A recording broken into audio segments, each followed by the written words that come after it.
Shalom. मत्ती का 14 अध्याय उसका 22 से लेके 24 पद तक पढ़ेंगे।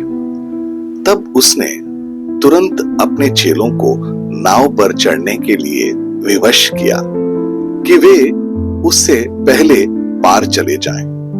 जब तक वे लोगों को विदा करें, वह लोगों को विदा करके प्रार्थना करने को अलग पहाड़ पर चला गया और सांझ को वह वहां अकेले था।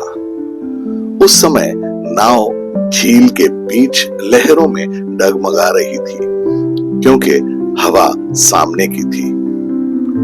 यहां हम देखते हैं कि प्रभु यीशु थोड़े थके हुए से भीड़ को विदा करने के बाद लग रहे थे और वे एकांत चाहते थे ताकि वो प्रार्थना कर सकें। और हमें यह कहा गया है कि वे पहाड़ पे गए।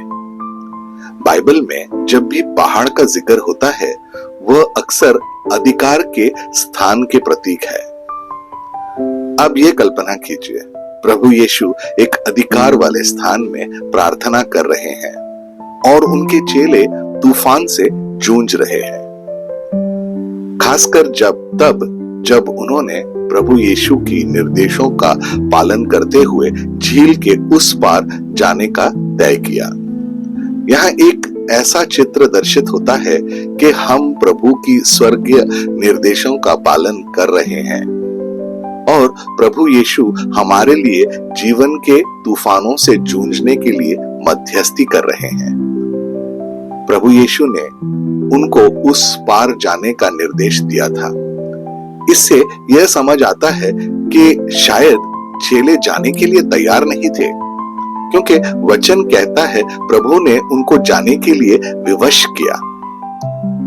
चेले उनकी राह पर झील के बीच तक पहुंच चुके थे, तब तूफान उठा और यही लिखा है मत्ती के 14 अध्याय उसके 24 में। उस समय नाव झील के बीच लहरों से डगमगा रही थी क्योंकि हवा सामने की थी। जिस छोर से वे निकले थे वह वहां से काफी दूर थे।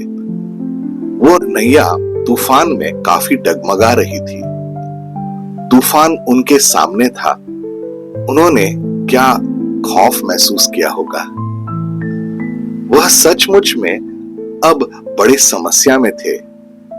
पर चेले समस्या में क्यों थे?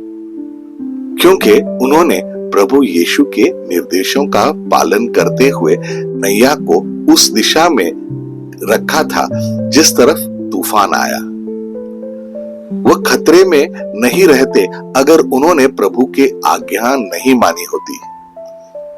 परमेश्वर के चुने हुए लोगों के लिए तूफान का सामना दो वजहों से करनी पड़ सकती है। पहले, जब वह परमेश्वर की इच्छा के विरुद्ध भाग जाएं, जिस तरह से यूहन्ना ने किया था। दूसरा, चेलों की तरह वह प्रभु की आज्ञा मानकर तूफान के बीच आए थे। जो प्रभु यीशु के पीछे आकर अपने आप को समर्पित करते हैं, उनको तूफानों का सामना करना पड़ सकता है। हर एक व्यक्ति जिसने परमेश्वर के पीछे चलना स्वीकार किया, उसे विपदाओं का सामना करना पड़ा है। चाहे वो मूसा हो, एलिया हो, दानियल हो, या सभी को और बहुत सारे परमेश्वर के दासों को जो जबरदस्त कठिनाइयों का सामना उनको करना पड़ा था। इसमें नए करार के संत भी शामिल हैं। परमेश्वर के पीछे चलने का निर्णय करने के वजह से कई बार हमें तकलीफों से जूझना पड़ सकता है। हाँ, प्रभु के पीछे चलने का नतीजा भयंकर तूफानों का सामना करना पड़ सकता है, पर उसका पुरस्कार भी महान होगा। महान उनके लिए जो पुरस्कार को समझते हैं। उस वक्त शायद चेले ये सोच रहे थे कि यीशु उनको भूल गए हैं। बहुत अंधेरा छा चुका था, मगर यीशु उनको त्यागा नहीं था। वे उनकी दशा को समझ रहे थे।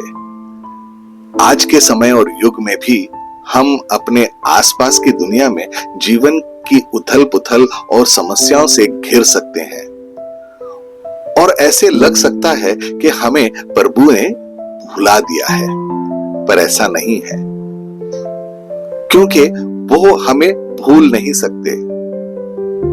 वो हमारी परवाह करते हैं, वो हमारी मदद करेंगे। ऐसे कोई जगह नहीं जहां यीशु हमें बचाने के लिए नहीं पहुंच सकते। मत्ती के 28 में उसके 20वें पद में लिखा है, और उन्हें सब बातों जो मैंने तुम्हें आज्ञा दी है मानना सिखाओ, और देखो मैं जगत के अंत तक सदा तुम्हारे संग रहूंगा। यीशु पानी पर चलते हुए आए, वही पानी जो तूफान के गिरफ्त में था। वचन हमें यह बताता है कि यीशु रात के चौथे पहर में वहां आए, जो सुबह के 3 और 6 के दरमियान है। यीशु अपने चेलों के पास तब आए जब अंधेरा सबसे घनिष्ठ था। चेले थके हुए, डरे हुए, सहमे हुए थे, इस सोच में कि शायद वो नहीं बचेंगे। हम ये सोच रहे होंगे कि हम यीशु को जानते हैं, पर असल में हम तब तक यीशु को गहराई से नहीं पहचान पाते हैं कि जब तक वह हमें अपने जीवन के तूफानों से बचा नहीं लेता। जब चेलों ने जो यीशु को जानने का दावा करते थे, उन्होंने यीशु को पानी पर तूफानों के बीच चलते देखा तो वो डर गए और सोचा कि कोई भूत प्रेत है। कभी कभार हमारे हृदय के वहमीपन के कारण हम परमेश्वर को और उनके कामों को दूर ढकेल देते हैं। वो इसलिए क्योंकि वे हमारे अपेक्षा और समझ के परे काम करते हैं, और इसीलिए मदद आने के बावजूद हम उसे ठुकरा देते हैं। क्या हम चौकस हैं? कहीं ऐसा तो नहीं कि हम यीशु को पहचान नहीं पाएंगे हमारे डर, घमंड और अहंकार के चलते? कहीं हम प्रभु यीशु को दूर तो नहीं कर देंगे? वह हमारी सहायता करना चाहता है, हमें तूफान से निकालना चाहता है। मत्ती के 14 अध्याय में उसके 33वें पद में लिखा है, इस पर उन्होंने जो नाव पर थे उससे दंडवत करके कहा, सचमुच तू परमेश्वर का पुत्र है। क्या हम विश्वास करते हैं यीशु परमेश्वर के पुत्र हैं और वह हमारी मदद करेंगे? क्या हम यीशु की इबादत करेंगे? आइए प्रार्थना करें। सर्वशक्तिमान और दयालु प्रभु यीशु, आपका धन्यवाद जो आपने मेरा साथ कभी नहीं छोड़ा। आप आपके वादे के प्रति विश्वास योग्य हैं उनके लिए जो आप पर भरोसा करते हैं। आपके अनुग्रह और दया को समझने के लिए मेरी मदद करें, ताकि मैं आपको एक एटीएम मशीन की तरह इस्तेमाल न करूं, एक मशीन जो एनी टाइम मिरेकल करता है। मुझे आपके राज्य में अपना किरदार समझने के लिए सहायता करें। मैं यह समझता हूं कि कभी कभी मैं आपकी आवाज सुन नहीं पाऊंगा, इसलिए नहीं कि आपने मुझसे दूरी बना ली है, पर इसलिए क्योंकि आप मेरे विश्वास को आजमाते हैं।